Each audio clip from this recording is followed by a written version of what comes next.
Salut à tous et bienvenue dans la vidéo du vendredi, ce petit format dans lequel chaque semaine on vous met au parfum de l'actualité ludique. Non, Alice et Alex ne sont toujours pas de retour, mais normalement on les récupère la semaine prochaine. Et ensuite je crois qu'il n'y aura que Alice et moi, bref, ça bouge. On est une équipe, c'est comme ça. D'ailleurs à ce propos, je voulais vous remercier avant qu'on commence l'actualité pour tous vos petits messages vus en commentaire la semaine dernière.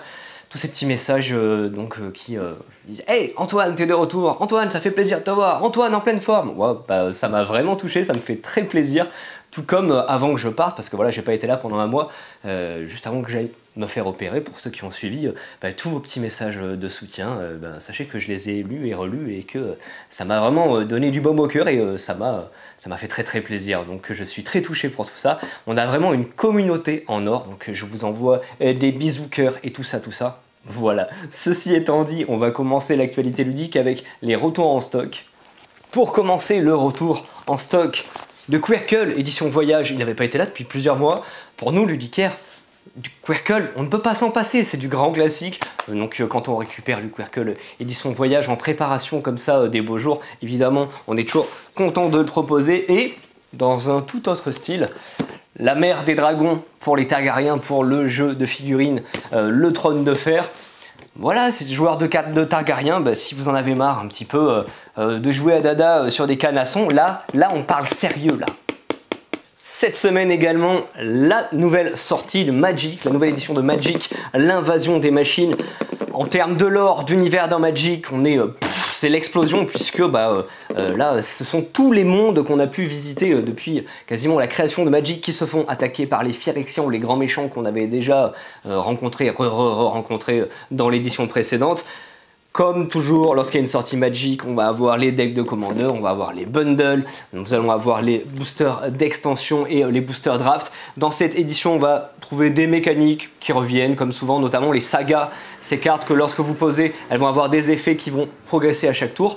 Énormément de cartes recto verso désormais, notamment il peut y avoir des créatures d'un côté et des sagas de l'autre, ça c'est plutôt intéressant. Et les cartes désormais de bataille que vous allez a priori plutôt jouer chez les autres joueurs, bataille que vous allez pouvoir attaquer comme si c'était un planeswalker, un joueur, bref, vous allez pouvoir lui infliger des dégâts à cette bataille, et si jamais vous remportez la bataille, elle va revenir en jeu avec un effet très cool pour vous. Je suis très curieux de cette mécanique, et je suis particulièrement hypé par cette édition à nouveau.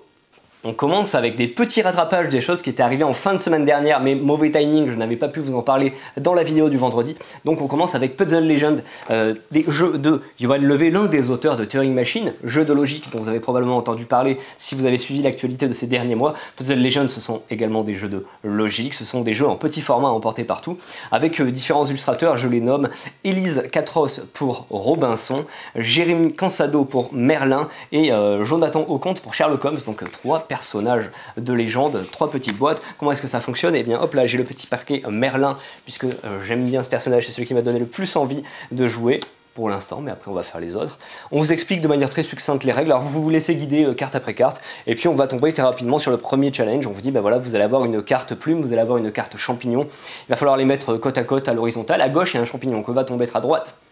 Normalement vous avez trouvé, vous vérifiez la solution, si c'est bon, on progresse. Évidemment, le premier challenge est super facile et ça va devenir de plus en plus difficile avec des placements qui vont être de moins en moins évidents, avec des conditions qui vont être de plus en plus difficiles à respecter. On va vous dire ça doit être au-dessus de ça, ça ne doit pas être à droite de ça ne doit pas être dans la même colonne que ça.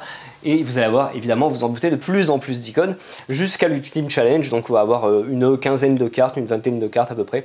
Ça va jusqu'au challenge 22 et ça nous raconte une petite histoire. Donc, on apprécie l'univers avec les personnages et on apprécie particulièrement le petit format. On continue les rattrapages avec Myriade, un jeu de Benoît Turpin et Romaric Gallonnier, illustré par Gorobei pour 1 à 5 personnes, à partir de 7 ans, pour des parties d'environ 20 minutes. C'est un jeu de logique et de rapidité. Que va-t-on y faire? On va y créer des petites îles. En fait, c'est très simple. En début de partie, vous allez recevoir 3 tuiles. Ce sont des tuiles triangulaires. On va avoir sur chacun des bouts de notre triangle, sur chacun des angles, un petit bout d'île avec différents icônes. Donc il va y avoir 3 angles, vous en doutez, mais on va pouvoir retourner la carte. Donc au final, on va avoir 6 illustrations différentes, 6 petits bouts d'île différents, avec des objets divers et variés, des champignons, des maisons, des statues, etc. en quantité diverses. On va tirer une carte. Sur cette carte, il va y avoir des objets et des quantités. Donc par exemple, sur une carte, on vous dit il faut 4 maisons, un champignon et 2 toucans ou des perroquets, des oiseaux. 3, 2, 1, c'est parti, c'est de la vitesse. Et là, tout le monde va tourner, agencer ses tuiles de manière à faire apparaître sur l'île centrale, donc en connectant les bouts d'île, eh bien, le nombre précis d'objets indiqués sur la carte. Si vous arrivez avant les autres joueurs, clac, on vérifie, parce que vous pouvez vous tromper évidemment dans la précipitation, et si vous avez réussi, eh bien vous allez passer au challenge suivant en recevant un bout d'île supplémentaire, et donc vous avez désormais 4 petites tuiles, puis 5, puis 6, et hop, vous avez gagné la partie si vous avez réussi à arriver à 6 petits bouts d'île avant les autres joueurs. C'est aussi simple que ça. On poursuit avec Miller Zoo. Miller Zoo, vous pouvez le voir, c'est le coup de cœur d'Antoine, oui, donc forcément vous allez le revoir dans notre vidéo de top vente parce qu'on met aussi nos coups de cœur, donc peut-être qu'il sera top vente, c'est tout ce que je lui souhaite, mais en tout cas vous le verrez à nouveau parce que c'est coup de cœur de moi-même. C'est un jeu de Thomas Dagenet-L'Espérance, c'est un jeu coopératif familial, c'est ce qui a marqué ici, ça sonne telle une promesse, croyez-moi, la promesse est totalement tenue. Un jeu à partir de 8 ans pour des parties d'environ une demi-heure pour 1 à 6 joueurs. On peut jouer en solo, moi j'ai beaucoup joué à 2, j'ai pu jouer avec ma copine qui n'est pas spécialement joueuse, en tout cas pas autant que moi, et elle a beaucoup apprécié, donc forcément, par conséquent, j'ai beaucoup apprécié aussi. C'est un jeu coopératif, donc soit on gagne tous ensemble, soit on perd tous ensemble. Nous allons donc gérer le Miller Zoo. Alors il faut savoir que c'est un zoo qui existe vraiment au Québec, puisque c'est un jeu en Randolph, donc une maison d'édition outre-Atlantique. C'est un zoo qui existe vraiment, on va pouvoir retrouver le staff, la team, l'équipe qui bosse dans la vraie vie dans ce zoo en tant que personnage jouable, ainsi que les animaux. Rien que pour ça, moi j'ai trouvé ça trop cool, mais derrière le jeu suit parfaitement, c'est pas juste un bel enrobage. Comment fait-on pour gagner? Eh bien, il va y avoir des animaux qui sont déjà présents dans les 3 habitats du jeu.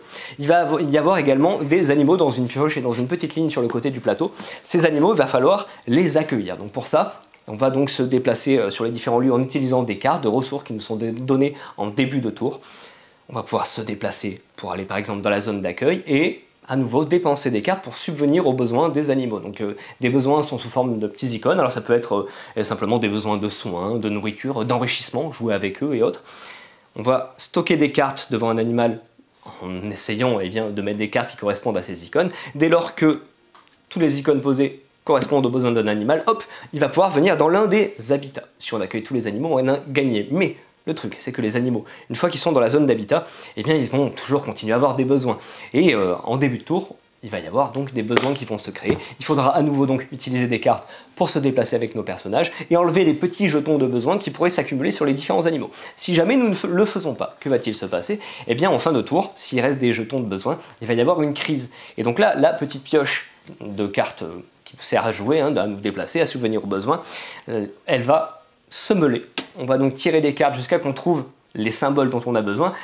Et ça risque de faire disparaître la pioche très vite à la fin d'un tour. Si nous avons perdu, si nous avons complètement vidé notre pioche et que nous n'avons pas accueilli tous les animaux, nous avons perdu. Et c'est là que donc va se situer le challenge. En plus de tout ça, donc le jeu de base est assez simple, je viens de vous expliquer quasiment toutes les règles. Mais en plus de ça, c'est un jeu évolutif. Ça signifie qu'à la fin d'une partie, selon l'issue de cette partie, donc ça peut être une victoire comme un échec, vous allez avoir le droit, l'opportunité d'ouvrir des petites enveloppes. Dans ces petites enveloppes, vous allez découvrir des nouvelles règles que vous allez pouvoir coller dans le livre de règles. Vous allez découvrir des nouveaux pouvoirs, des nouveaux effets que vous allez coller notamment sur votre petite carte de personnage que vous avez devant vous, qui au début, on les choisit parce que c'est notre couleur préférée ou qu'on aime bien le look de tel ou tel personnage ou son nom, peu importe. Et bien petit à petit, ces personnages ils vont se spécialiser, ils vont avoir des icônes supplémentaires, ils vont avoir des pouvoirs. Évidemment, le jeu va devenir de plus en plus difficile, mais au fur et à mesure de notre avancée, donc ça reste quand même un jeu hyper familial.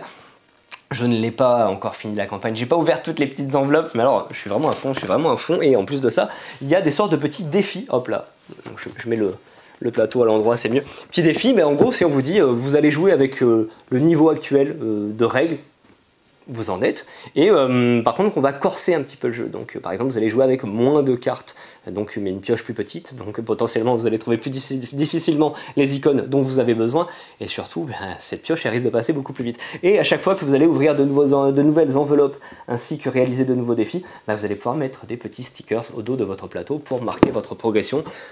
C'est complètement gadget, mais en fait c'est absolument génial. Voilà, donc vous l'avez compris, c'est un coup de cœur, je suis vraiment amoureux du jeu, c'est Miller Zoo. Truc! Alors c'est un jeu de Simone Luciani, Lorenzo Tucci Sorrentino, illustré par Mr. Phil.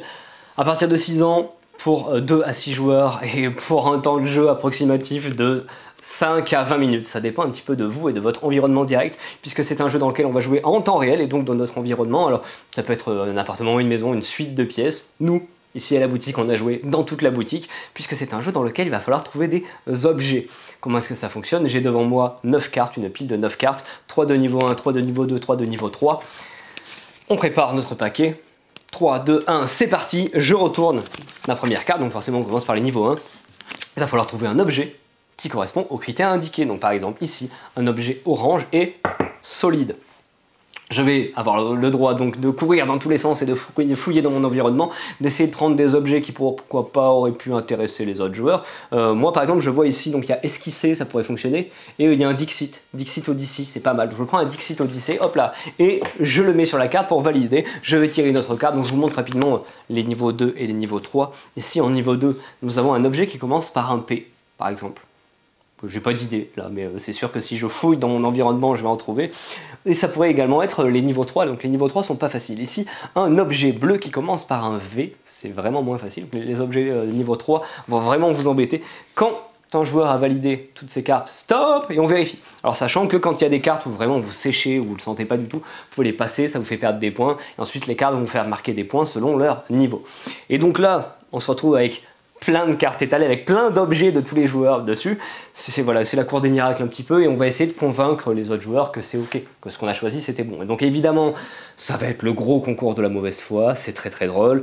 Cet après-midi, Fanny avait un objet qui commence par un I et qui devait être noir. Et elle nous a convaincu que son élastique noir fonctionnait. On a dit c'est bon, c'est ok, parce qu'elle était tout à fait convaincante. C'est ce genre de jeu chaotique où ça court dans tous les sens et puis ça, voilà, ça essaie de convaincre les autres joueurs et puis ça se pousse. C'est drôle, c'est un vrai jeu d'ambiance, c'est truc. Astra est arrivé à la boutique. C'est un jeu de Patrick Porcolab et Frigyes Schoberl avec Esther Christina Sass. C'est un jeu de Mind Clash et distribué en France par Super Meeple.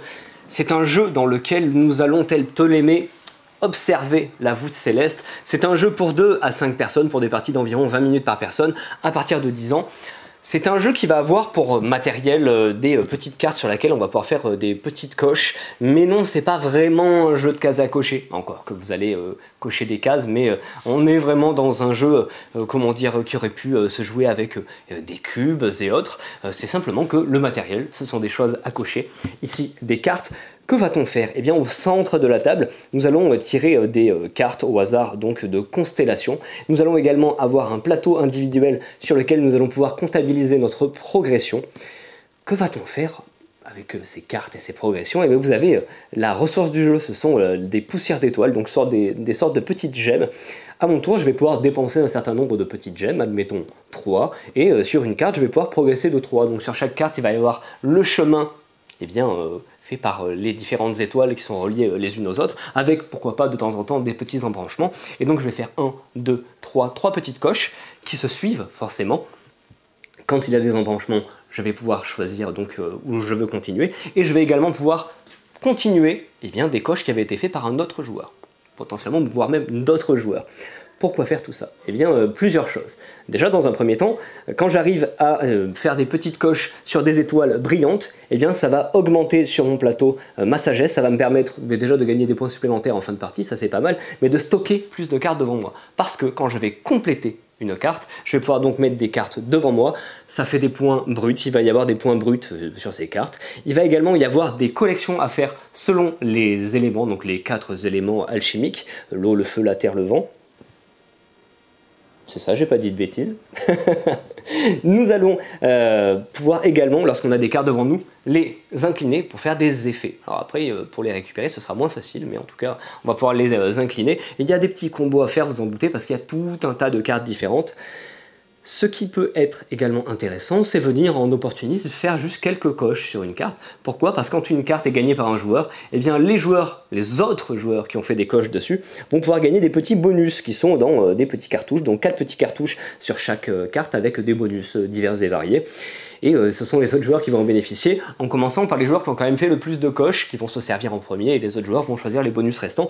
Et bien ces bonus, ça peut être de récupérer des gemmes, ça peut être eh bien, de remettre droite des cartes qu'on aurait inclinées, ça peut être eh bien, d'augmenter à nouveau par exemple votre pool de gemmes, donc la quantité de gemmes maximum que vous pouvez avoir, etc., etc.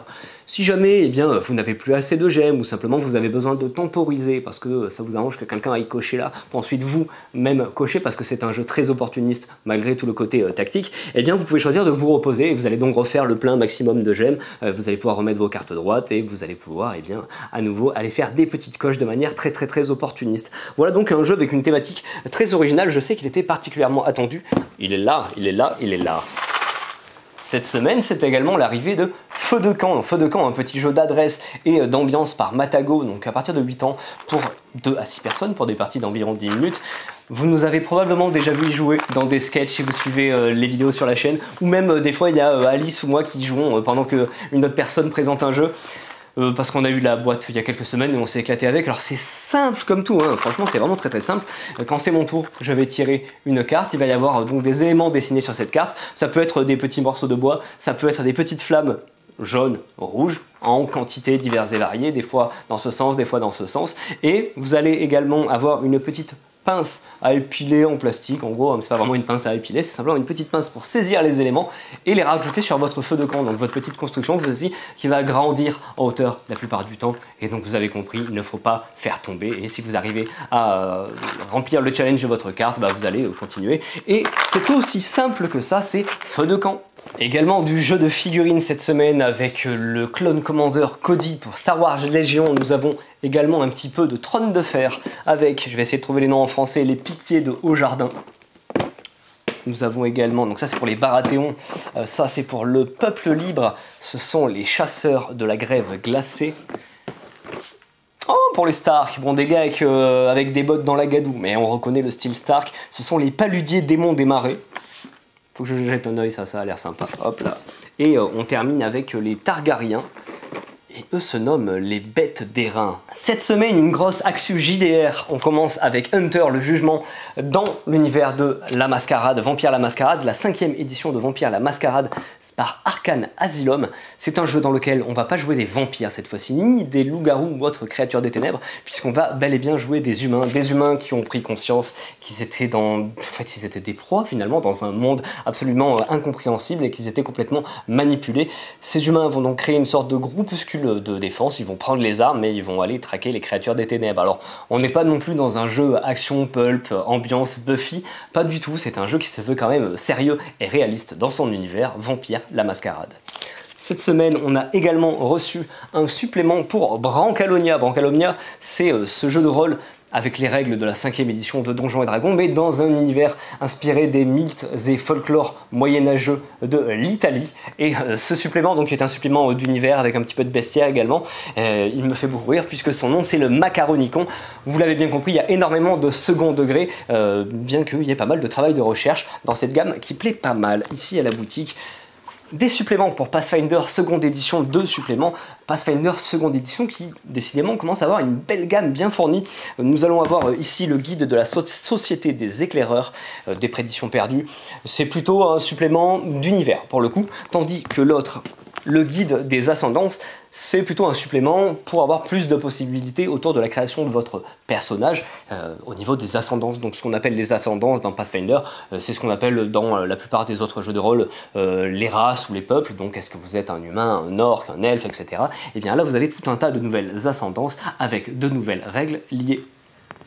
Et nous terminons avec tout simplement le petit écran tant attendu pour le jeu de rôle Fallout Earth est enfin là. Pourquoi je dis enfin là? Parce que c'est un jeu qui a pas mal buzzé ces derniers mois. Si vous n'en avez pas entendu parler, eh bien vous allez pouvoir le découvrir ici. C'est un jeu distribué en France par Lucky Duck Games. C'est un jeu de Maxime Tardif. C'est un jeu pour 1 à 5 personnes. Donc il y a un mode solo qui me semble tient plutôt bien la route. Très honnêtement, c'est un jeu expert donc à partir de 14 ans. Et pour des parties de 40, 45 minutes à 1h30, 2h, ça va dépendre évidemment du nombre de joueurs autour de la table et puis des joueurs en eux-mêmes. Donc jeu expert, un jeu avec énormément de cartes qui vont comboter les unes avec les autres. Pour la thématique, en gros, vous allez gérer une île. aussi simplement que ça. Donc c'est un jeu très orienté nature. On va avoir chacun un plateau individuel. Sur ce plateau individuel, en début de partie, vous allez recevoir une carte d'île, une carte de climat et une carte d'écosystème qui déjà de base vont créer un petit peu d'asymétrie en vous donnant des actions que les autres joueurs n'auront pas nécessairement ou des conditions de scoring bien particulières. À côté de ce plateau individuel, eh bien, vous allez créer un tableau de 16 cartes, donc de 4 sur 4. La partie va se terminer lorsqu'un joueur va compléter ce tableau, donc il va falloir essayer de le compléter au maximum et vous allez voir que c'est un petit peu le cœur du jeu. Il va y avoir donc une grosse pioche et bien l'une des actions du jeu, c'est d'aller récupérer des cartes dans cette pioche. Il va y avoir des actions pour récupérer du terreau, des petits jetons de terreau qui est un peu la ressource du jeu. On va pouvoir planter des cartes, donc en fait, bien simplement les mettre dans notre tableau de cartes et on va pouvoir faire croître également ces cartes en y mettant des bourgeons et puis en y mettant des petits arbres. Donc je vais essayer de vous mettre des incrustations du matériel parce que le matériel est top, en plus d'être très thématique. C'est le genre de jeu où vous allez toujours avoir des choses à faire puisqu'il y a 4 actions principales. Lorsque vous allez choisir une de ces actions, tous les autres joueurs vont la faire également, alors de manière minorée, c'est-à-dire vous avez un bonus en gros si vous êtes le joueur actif et que c'est vous qui avez choisi cette action, et sinon autour des autres vous allez toujours faire des actions. Ces actions elles sont liées à des couleurs. Et bien à chaque fois que sur votre plateau individuel et dans votre tableau de cartes vous allez avoir cette couleur sous forme d'action sur une carte, vous allez l'activer à nouveau, donc ça va vraiment faire du combo dans tous les sens. Alors au début pas trop, mais vous en doutez, au bout d'un moment ça va vraiment y aller de manière exponentielle. Alors un tableau de 4 sur 4 et quand on va activer les actions on ne le fait pas n'importe comment, on ne choisit pas non plus forcément l'ordre, encore que si, puisque ça va se faire de gauche à droite et du haut vers le bas. Donc si ça peut se choisir, si vous placez vos cartes comme il le faut, gros jeu d'optimisation évidemment, énormément de cartes toutes différentes, donc énormément de stratégies, à l'instar pourquoi pas d'un Terraforming Mars ou d'un Wingspan, mais c'est quand même un jeu avec une sensation de jeu très différente. Il y a également un plateau central avec des conditions communes de scoring, donc qui sont à nouveau tirées au hasard, donc à nouveau de la grosse rejouabilité. Il y en a vraiment plein. Parmi les actions, je vous ai dit qu'on pouvait faire germer et croître. Alors ça, ce sont des mécaniques assez sympathiques. Donc je vous l'ai dit, les cartes que vous allez mettre dans votre tableau, elles vont vous offrir de nouvelles actions qui vont s'activer à tel ou tel moment. Elles vont vous offrir de nouvelles conditions de scoring. Et ces conditions de scoring elles peuvent être liées notamment à votre tableau en lui-même, donc à leur positionnement, au positionnement des autres cartes, à leurs symboles, etc. Mais également, vous allez pouvoir faire germer. Alors germer, comment ça fonctionne? Certaines cartes, la plupart des cartes de végétation vont avoir des petits emplacements de germination, donc un certain nombre, ça peut être 1, 2, 3, 4, 5, etc.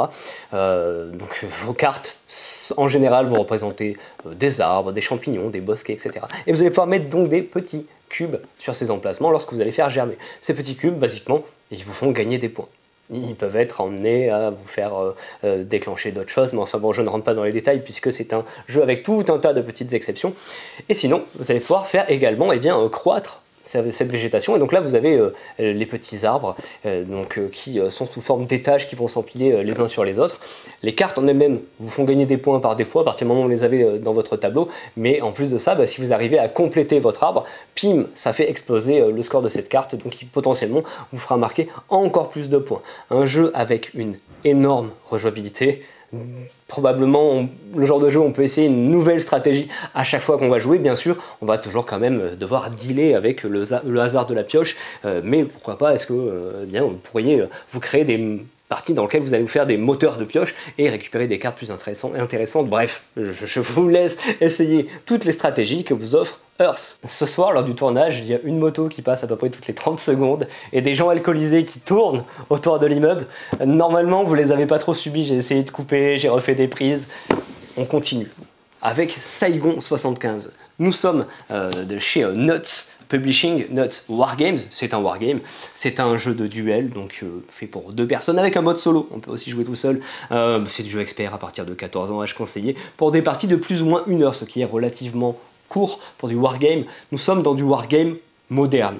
Wargame moderne, pourquoi? Parce que relativement court, je viens de le dire, mais également, et comme souvent dans le wargame moderne, c'est un wargame dans lequel on va avoir énormément de cartes d'événements et l'essentiel des tours vont consister à jouer des cartes d'événements. Ici, pour la thématique historique, parce que c'est important. Et bien, nous sommes donc au Vietnam en 1975, si je dis pas de bêtises, j'espère que c'est ça, oui, c'est bien ça. Le pays est divisé en deux, on va avoir au nord les forces communistes, en gros, alors évidemment l'histoire est toujours éminemment plus complexe que ça, mais je pense que je vous dis pas trop de bêtises, et au sud les forces libérales, donc soutenues par les États-Unis. Un joueur va jouer le Vietnam du Nord et l'autre le Vietnam du Sud. Saigon se trouve au sud, et donc eh bien, le joueur qui joue les communistes doit s'emparer de Saigon. C'est une des conditions de victoire, c'est même la condition de victoire principale, la chute de Saigon ou pas. Sinon, il y a d'autres conditions de scoring, notamment liées aux différentes régions, et on va jouer un maximum de 8 tours. À chaque tour, on va y jouer donc des cartes d'événements. Il y a plus de cartes d'événements qui vont favoriser les communistes, donc le Vietnam du Nord, et de manière générale, le joueur qui va jouer cette faction va avoir un peu plus d'unités. Mais le Vietnam du Sud, alors donc vous l'avez compris, un peu moins d'unités, beaucoup moins de cartes d'événements à son avantage, il y a également des cartes d'événements neutres, et par contre ces unités sont un petit peu plus fortes, avec notamment le soutien aérien par exemple des États-Unis. On va donc déplacer ces petits jetons, alors le matériel est top de top, notamment également on va jeter des dés, il y a quand même le hasard du dé pour faire de la résolution, qui est plutôt bienvenu ce hasard, des jolis dés gravés, voilà, un jeu donc de Jean-Philippe Barcus et Pascal Toupy, Saigon 75. Et alors là on attaque un gros morceau avec Pax Viking, un jeu pour 1 à 6 personnes pour des parties d'environ 20 minutes par personne, c'est du expert donc conseillé 14 ans et plus, un jeu de John Menker et Madeleine Fiol, oui c'est marqué au dos de la boîte, besoin d'anti-sèche sur ce coup là. C'est un jeu que j'ai pris un petit peu comme ça, au feeling, donc j'ai pas trop eu le temps de bosser les règles, notamment parce qu'elles sont pas faciles à trouver et que je n'ai pas de boîte ouverte. Donc je vais juste pas rentrer dans les détails pour ce jeu-là, ne m'en voulez pas, je préfère ça plutôt que vous dire des bêtises. Ce que je peux vous dire en tout cas, c'est que, bon, vous l'avez compris, c'est une thématique viking, et c'est un jeu de conquête. C'est un jeu de conquête qui est centré sur l'Europe et le bassin méditerranéen notamment.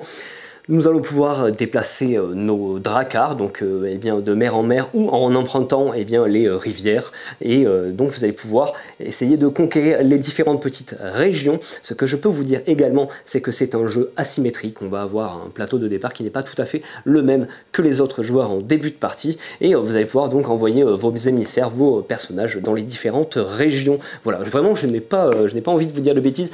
Ici il y a un petit QR code pour les règles, mais elles sont en anglais. Et sur du gros jeu expert comme ça, je vous cache pas que c'est pas facile, mais voilà. Pax Viking donc est à la boutique et nous allons arriver sur une fin de vidéo.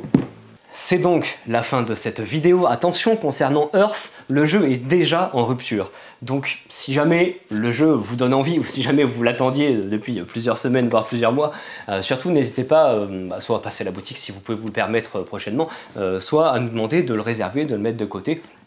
Comme ça, vous allez sécuriser une boîte pour vous. Quant à vous, j'espère que vous n'avez pas trop été dérangé, j'espère qu'il n'y aura pas trop de coupures dans la vidéo à cause des motos. Je ne sais pas ce qui se passe, mais il y a plein de motos ce soir.